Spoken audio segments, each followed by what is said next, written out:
Assalamualaikum warahmatullahi wabarakatuh. Alhamdulillahirabbil alamin wassalatu wassalamu ala asyrafil anbiya'i wal mursalin sayyidina Muhammadin wa ala alihi wa sahbihi ajma'in amma ba'du. Baik, di sini saya perwakilan dari kelompok 6 akan mempresentasikan makalah yang berjudul Pembinaan Disiplin dan Perilaku Anak. Dalam kelompok 6, kita beranggota 3 orang. Yang pertama yaitu saya sendiri, Marisa Amalia Hikmah, dan yang kedua Zulfa Kamilatul Fajriyah, dan yang ketiga yaitu Indi Fitdaroini. Dalam makalah ini, kita akan membahas 4 pembahasan. Yang pertama yaitu pengertian disiplin, yang kedua pembinaan disiplin dan perilaku anak yang sangat penting. Yang ketiga yaitu teknik pembinaan dan penerapan disiplin di kelas, dan yang keempat yaitu cara pemeliharaan dan peningkatan perilaku disiplin anak. Kemudian pembahasan yang pertama yaitu pengertian disiplin akan dijelaskan oleh Mbak Zulfa. Baik, kita mulai dari pengertian disiplin. Jadi, pengertian disiplin sendiri yakni kata disiplin berasal dari kata Latin yaitu discere, yang berarti belajar, dan kemudian berkembang menjadi kata disciplina, yang berarti pengajaran atau pelatihan. Nah, dalam bahasa Inggris, kata disiplin memiliki arti kepatuhan atau hal-hal yang berkaitan dengan tata tertib. Di sisi lain, disiplin dalam bahasa Indonesia sering dikaitkan dengan istilah tata tertib dan ketertiban. Nah, dari keterangan tersebut dapat disimpulkan bahwa disiplin yakni suatu keadaan yang tertib dan teratur yang dihasilkan ketika individu atau kelompok mematuhi aturan yang berlaku dalam suatu sistem organisasi ataupun lingkungan tertentu. Nah, disiplin dapat berasal dari kesadaran diri atau dari kewajiban untuk mematuhi aturan yang mengikat, yang memastikan bahwa keteraturan dan ketertiban dalam suatu sistem dapat dijaga dengan baik. Kemudian dari kesimpulan tersebut, dapat menumbuhkan beberapa manfaat dari fungsi disiplin, yakni dapat menanamkan pemahaman dan kesadaran sosial secara mendalam dalam diri seseorang tersebut. Kemudian dapat memahami kewajiban dan segera melaksanakannya, serta mengetahui hal-hal yang dilarang serta kemudian menghindarinya. Kemudian ada memahami dan mampu membedakan antara perilaku yang benar dan perilaku yang salah. Nah, kemudian ada mampu mengendalikan keinginan diri dan melakukan sesuatu dengan kesadaran tanpa menunggu peringatan. Kemudian ada beberapa bentuk dari sebuah kedisiplinan, yakni seperti ketepatan waktu, kemudian kehadiran, kemudian mematuhi sebuah peraturan, kemudian yang mana dapat mengembangkan moral dan karakter seseorang tersebut. Kemudian kita lanjut.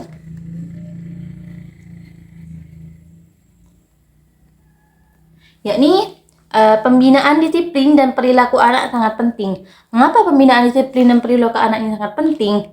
Karena disiplin ini berperan sebagai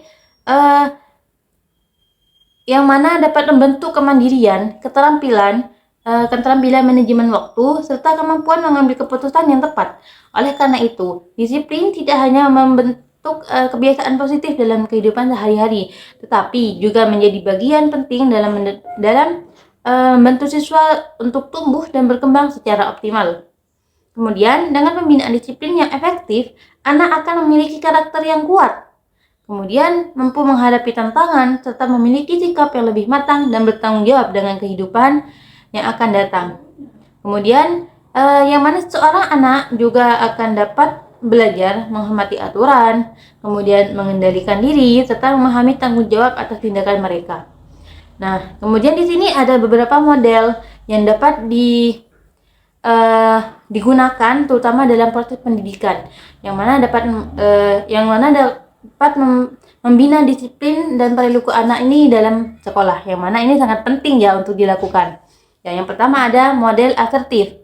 Model asertif ini yakni sebuah sistem di mana aturan untuk perilaku dan konsekuensi dari melanggar kelas didirikan oleh guru dan dikemukakan di muka kelas. Kemudian, jika seorang anak melanggar aturan, maka akan diberikan konsekuensi dari pelanggarannya. Contohnya, seperti dalam pembelajaran tata krama di kelas. Guru dengan tegas memberikan aturan bahwa selama di dalam kelas, siswa harus berbicara dengan sopan, menghormati teman dan gurunya. Kemudian, jika di kelas tersebut ada seorang siswa ataupun sekelompok siswa yang berbicara menggunakan nada kasar, maka guru harus menegur siswa tersebut, tapi dengan teguran yang tenang, yang sopan, supaya dapat ditiru oleh murid dan tidak membuat murid ini merasa dia ini mempunyai kesalahan yang sangat besar, tetapi membuat murid tersebut sadar bahwa yang dilakukan itu salah. Ini seperti sang guru mengucapkan, di kelas ini kita berbicara dengan bahasa yang sopan. Tolong ulangi dengan kata-kata yang lebih baik. Nah, dengan kata-kata seperti ini bisa jadi membuat murid tersebut sadar bahwa yang dilakukan itu tidaklah baik. Kemudian yang kedua ada model Glaser. Model Glaser ini yakni sistem ini berfokus pada komunikasi yang efektif yang dapat membantu anak-anak memahami aturan dan tanggung jawab mereka melalui interaksi yang terarah dan penuh empati. Nah, ini seperti pembelajaran dalam tanggung jawab ya. Tanggung jawab dalam mengumpulkan tugas. Seumpama ada seorang siswa yang telat mengumpulkan tugas atau bahkan tidak mengerjakan tugas. Nah, bagaimana kita sebagai seorang guru dalam menegur siswa seperti ini? Nah, kita harus tetap bertanya, tanggung jawab ya, tanggung jawab dalam mengumpulkan tugas. Seumpama ada seorang siswa yang telat mengumpulkan tugas atau bahkan tidak mengerjakan tugas. Nah, bagaimana kita sebagai seorang guru dalam menegur siswa seperti ini? Nah, kita harus tetap bertanya, mengapa siswa tersebut tidak melakukan tugas? Jangan langsung dihukum. Nah, jangan menggunakan kata-kata seperti ini. Contohnya, mengapa tugasmu belum selesai? Kemudian, apakah kamu ada rencana agar kejadian ini tidak terulang lagi? Nah, kemudian guru memberikan solusi kepada murid tersebut seperti bagaimana? Memberikan contoh jadwal sehari-hari supaya murid tersebut tidak mengulangi hal yang sama.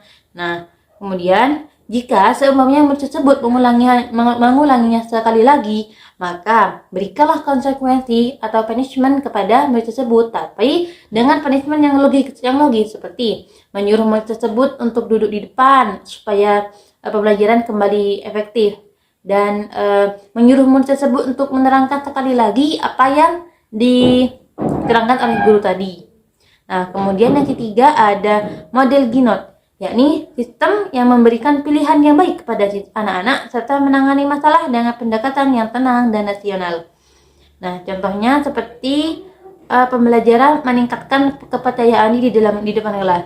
Seumpama ada siswa atau seorang yang gugup dalam memberikan pendapat atau menjelaskan apa yang ingin dia ungkapkan di depan kelas tuh secara gugup ataupun kayak tidak percaya diri. Nah, maka guru tersebut jangan mengkritik dengan kata-kata negatif yang mana membuat mereka lebih down dan tidak percaya diri. Maka kritiklah mereka dengan kata-kata yang lebih membuat mereka lebih semangat, seperti aku melihat kamu berusaha keras. Coba kamu ulangi sekali lagi atau kamu lanjutkan lagi dengan semangatmu. Nah, kata-kata ini kan membuat mereka lebih semangat lagi untuk melakukannya lagi. Nah, kemudian ketika siswa selesai, harapnya guru ini memberikan umpan balik yang positif supaya memberikan kesan kepada siswa bahwa dia mampu, bahwa dia harus lebih semangat lagi. Seperti tadi kamu sudah bicara sangat baik dan lebih baik daripada sebelumnya. Tetap semangat dan kembangkan lagi potensimu. Nah, kata-kata seperti ini membuat siswa lebih percaya diri akan kemampuannya. Jadi tidak menganggap bahwa dia merasa tidak bisa, bahwa dia sangatlah tidak ada potensi untuk hal ini. Jangan. Itu membuat siswa lebih down, lebih tidak semangat untuk mengembangkannya lagi. Kemudian yang keempat ada model Dreyfus, yakni model yang paling baik yang diketahui pada perhatiannya untuk konsekuensi logis. Contohnya, dalam pembelajaran menjaga ketertiban di kelas. Jika ada siswa ataupun seorang yang berbicara sendiri saat ada diskusi atau saat ada pembelajaran. Nah, maka siswa tersebut jangan langsung menghukum, tapi bertanyalah dengan tenang. Seperti kata-kata, apakah ada sesuatu yang ingin kamu sampaikan? Nah, kemudian memberikan peran kepada siswa tersebut, misalnya sebagai pencetak diskusi di kelas, atau mengatur teman-temannya, atau coba kamu lihat teman-teman yang berbicara di siapa. Nah, ini kan dia merasa punya tanggung jawab, sehingga dia untuk berbicara lagi seperti yang dia lakukan tadi itu tidak bisa. Jadi membuat pembelajaran lebih kembali teratur. Kemudian mungkin cukup ya. Ini adalah 4 model yang bisa kita terapkan dalam proses disiplin, terutama dalam pengelolaan kelas. Semoga bermanfaat. Dan lanjut. Baik, di sini saya akan menjelaskan materi ketiga, yaitu teknik pembinaan dan penerapan disiplin di kelas. Dalam proses pembelajaran, seorang pendidik memerlukan sebuah teknik dalam membentuk peserta didik yang disiplin. Teknik pembinaan dan penerapan disiplin di kelas memegang peran yang sangat penting dalam menciptakan suasana kelas yang kondusif. Disiplin bukan hanya sekedar aturan, melainkan disiplin menjadi bagian dari pembentukan karakter peserta didik agar mereka memiliki sikap tanggung jawab. Namun, penerapan disiplin dalam masing-masing peserta didik sangatlah beragam. Terdapat banyak rintangan bagi seorang pendidik dalam membentuk karakter disiplin. Salah satunya yang paling utama yaitu kurangnya kesadaran peserta didik akan pentingnya menerapkan disiplin dalam proses pembelajaran. Beberapa peserta didik mungkin udah terbiasa dengan lingkungan yang kurang penekanan aturan, sehingga peserta didik itu tidak terbiasa menerapkan disiplin dalam kelas. Selain itu, pergaulan yang kurang baik juga sangat memengaruhi peserta didik dalam menaati peraturan. Oleh karena itu, seorang pendidik perlu menerapkan teknik dalam membentuk peserta didik yang disiplin. Menurut Imron dalam Vivi Isnawati menjelaskan bahwa teknik pembinaan disiplin peserta didik dapat dilakukan melalui 3 cara, yaitu yang pertama teknik external control, yang kedua yaitu teknik internal control, yang ketiga yaitu teknik cooperative control. Yang pertama yaitu teknik external control. Teknik ini tuh suatu teknik dalam membentuk karakter disiplin peserta didik dikendalikan dari luar peserta didik, yaitu seorang pendidik. Seorang pendidik menjadi pengendali utama dalam membentuk nilai disiplin secara konsisten. Misalnya, seorang pendidik itu memperlakukan penghargaan atau reward bagi peserta didik yang berperilaku baik, serta memiliki teguran dan sanksi punishment bagi peserta didik yang melanggar aturan. Kemudian yang kedua, teknik internal control. Teknik ini membentuk karakter disiplin yang diupayakan oleh dirinya sendiri. Teknik ini juga membutuhkan kepekaan atau penyadaran akan adanya tata tertib dari setiap diri peserta didik. Pendidik menjadi fasilitator dalam membimbing peserta didik agar memahami kekurangan dari tindakannya sendiri. Teknik ini memberikan kesempatan pada peserta didik untuk mengevaluasi dirinya sendiri dan mencari solusi untuk mengontrol perilakunya sendiri. Dalam hal ini, keberhasilan nilai disiplin terletak pada seorang pendidik, yang dimana pendidik sebagai contoh yang teladan bagi peserta didik. Kemudian yang ketiga yaitu teknik cooperative control. Teknik ini yang dimana seorang pendidik dengan peserta didik memiliki saling keterkaitan sama-sama terhadap aturan dalam pembentukan karakter disiplin. Seorang pendidik dengan peserta didik menciptakan lingkungan kelas yang kondusif dengan membangun rasa saling menghargai. Misalnya, seorang pendidik mengajak peserta didik untuk merancang sebuah aturan atau menentukan konsekuensinya atas pelanggaran aturan tersebut. Dengan teknik ini, peserta didik mempunyai tingkat kesadaran untuk memahami aturan tidak dengan paksaan dan menanamkan karakter disiplin yang lebih kuat dan bertahan karena sikap kerjasamanya dan rasa kepemilikan terhadap aturan yang ada. Selanjutnya, melalui 3 penerapan teknik disiplin yang tadi, ketiga teknik tersebut, memiliki berbagai kelebihan dan kekurangan. Dalam penerapannya, pendidik sebagai fasilitator yang dapat mengombinasikan berbagai teknik pembinaan disiplin. Kemudian di sini terdapat strategi efektif dalam pembinaan disiplin peserta didik. Yang pertama yaitu seorang pendidik sebagai contoh yang paling utama dalam aturan dalam menumbuhkan dan melatih kedisiplinan peserta didik.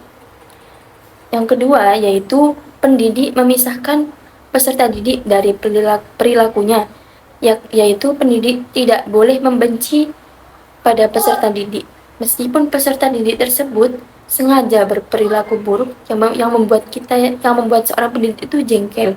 Namun pendidik harus membuat rasa jengkelnya dengan memberikan sikap dan perilaku yang baik. Kemudian yang ketiga, pendidik melakukan evaluasi terhadap peserta didik yang sering menimbulkan masalah untuk menemukan solusinya. Dengan itu, kita harus mencari tahu mengapa peserta didik sering melakukan masalah agar seorang pendidik dapat membantu menjadi lebih disiplin. Kemudian, pendidik menanamkan sikap tanggung jawab kepada peserta didik dengan memberikan konsekuensinya atau punishment yang harus diterima jika peserta didik melanggar aturan. Kemudian, pendidik memberikan umpan balik yang positif ketika peserta didik mengalami peningkatan dalam kedisiplinannya. Kemudian yang terakhir, pendidik memberikan penghargaan atau reward kepada peserta didik yang menunjukkan perilaku yang baik. Pendidik dapat menjalin kerjasama antara wali murid dalam menanamkan kedisiplinan peserta didik. Oke, pembahasan yang selanjutnya akan dijelaskan oleh Mbak Indi. Selanjutnya, saya akan menjelaskan mengenai mengungkapkan cara pemeliharaan dan peningkatan perilaku disiplin anak. Menurut Johnson dalam Ihsanda dan Hidayat, terdapat beberapa langkah yang dapat dilakukan oleh orang tua dan guru untuk memelihara serta meningkatkan perilaku disiplin pada anak. Salah satunya adalah memberikan perhatian lebih kepada anak ketika mereka berperilaku buruk. Karena terkadang mereka hanya ingin mendapatkan perhatian atau menguji reaksi orang tua dan guru. Selain itu, pesan-pesan nonverbal dapat dilakukan sebagai bentuk komunikasi yang efektif dalam menanamkan disiplin. Orang tua dan guru juga harus menjadi teladan dengan menunjukkan perilaku disiplin dalam kehidupan sehari-hari. Komunikasi yang terbuka sangat penting ketika anak melakukan tindakan yang tidak disiplin, agar mereka memahami kesalahan dan konsekuensinya. Selain itu, membangun komunikasi yang baik antara orang tua dan guru akan menciptakan kesinambungan dalam pembentukan disiplin anak di rumah dan di sekolah. Kesepakatan mengenai aturan yang harus ditaati baik di rumah maupun di sekolah juga perlu dibuat agar anak memahami batasan yang jelas. Yang terakhir, penguatan positif dalam bentuk apresiasi atau penghargaan terhadap perilaku disiplin anak dapat memotivasi mereka untuk terus berperilaku sesuai dengan aturan yang telah ditetapkan. Selain itu, terdapat metode lain seperti metode reward atau penghargaan dan punishment atau sanksi. Metode yang kedua ini merupakan pendekatan efektif dalam pengembangan disiplin anak dengan tujuan membentuk perilaku positif dan mengurangi perilaku negatif. Jadi reward itu diberikan sebagai bentuk apresiasi terhadap perilaku baik anak, seperti pujian, stiker prestasi atau tambahan waktu bermain, sehingga dapat memotivasi mereka untuk terus berperilaku disiplin. Sementara itu, punishment diberikan sebagai konsekuensi terhadap perilaku yang tidak sesuai, seperti pengurangan waktu bermain atau pemberian tugas tambahan yang mendidik. Namun, penerapan punishment itu juga harus bersifat edukatif, proporsional, dan tidak bersifat merugikan anak. Nah, agar metode reward dan punishment ini juga berjalan efektif, beberapa prinsip penting harus diperhatikan, seperti konsistensi dalam penerapan aturan, keseimbangan antara reward dan punishment, serta memberikan pemahaman kepada anak mengenai alasan dibalik konsekuensi yang mereka terima. Metode ini, orang tua dan pendidik juga perlu menjadi teladan dalam menjaga disiplin agar anak dapat perilaku positif. Menurut teori behavioristik dalam tokoh Skinner, reward dan punishment dapat menjadi stimulus dalam pembelajaran perilaku anak. Yang jika diterapkan dengan benar, metode ini dapat membentuk karakter disiplin, tanggung jawab, kejujuran, serta nilai-nilai positif lainnya yang mendukung perkembangan anak secara optimal. Selanjutnya, yang ketiga adalah metode pembiasaan, yakni salah satu cara efektif dalam meningkatkan kedisiplinan anak dengan membiasakan mereka melakukan hal-hal baik secara berulang-ulang. Menurut Syarbini dan Gunawan dalam Wulandari, metode ini mencakup pembinaan hubungan harmonis dalam keluarga, bimbingan, pengawasan, serta pemberian arahan dan nasihat. Yang jika diterapkan secara konsisten sejak dini, pembiasaan akan membentuk kepribadian dan akhlak anak hingga mereka mampu menjalankan rutinitas dengan sadar tanpa paksaan. Selain keluarga, lingkungan sosial seperti sekolah dan masyarakat juga berperan penting dalam membentuk kebiasaan disiplin anak. Dukungan dari lingkungan sekitar akan membantu menginternalisasi nilai-nilai disiplin secara lebih efektif dalam kehidupan sehari-hari. Kesimpulan dari isi makalah ini yaitu disiplin dalam pendidikan merupakan aspek fundamental yang berperan dalam membentuk karakter peserta didik agar mematuhi norma dan nilai tanpa paksaan. Pembinaan disiplin sangat penting karena berpengaruh terhadap keberhasilan akademik dan sosial, di mana peserta didik yang disiplin lebih teratur dan fokus dalam belajar.